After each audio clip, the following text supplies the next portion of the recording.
my subscribers who has been having recurrent tonsil stones asked me to discuss tonsil stone in general and how you can actually get rid of this recurrent tonsil stone. So that's what I'm going to do in this video. Keep watching. Hello and welcome. So let's talk about tonsil stones. But first, you know the way the tonsil is in the mouth is such that it's wavy with crevices and it has like deep fissures. But these fissures actually varies in different individuals. In some people, the fissures are like really deep, and while in some it's just like normal. And what causes the tonsil stone is because debris in form of food particles or secretion actually gets lodged into those fissures, and over time the action of bacteria on those secretions and food debris can actually make it to solidify, and that's what causes the stone. And this stone can be very uncomfortable. It can make you feel like you have sore throat. It can cause pain. It causes tonsillitis, and worst case, or in some cases, it can actually give you bad breath. How do you get rid of the tonsil stones?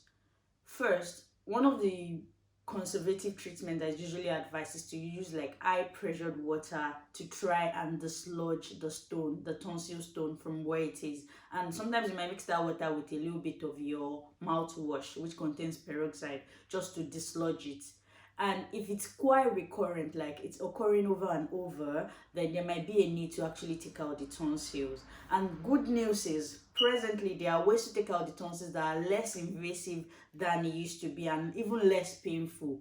But the thing is, when you take out the tonsil, there is a possibility that the resonance, so if you're a musician or a singer, the resonance of your voice can change. There are several videos on YouTube that shows people removing tonsil stones by themselves.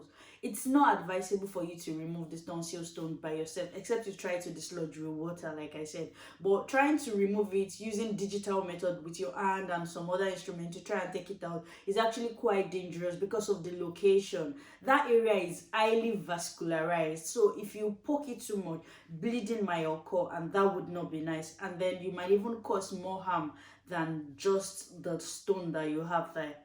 So my dear subscriber that asked the question, I hope I have been able to answer your question, and I hope you get better and seek help. The tonsil stone is actually within the specialty now, the specialty of the ENT. That's the ear, nose and throat specialty. So, but because it's in the mouth, I also have an idea of how these things go on, but I don't treat tonsil stones. It's usually referred to the ENT. So if you have recurrent tonsillitis or if you have recurrent tonsil stones over and over, I would advise that you visit your ENT specialist and let them examine you, give you a proper diagnosis, and draw out a very sustainable treatment plan for you. So I hope I have been able to answer you. So if you've stuck with me this far, make sure you tap on that subscribe button and turn on the bell notification. And till I see you in my next video, make sure you put a smile on somebody's face. Bye.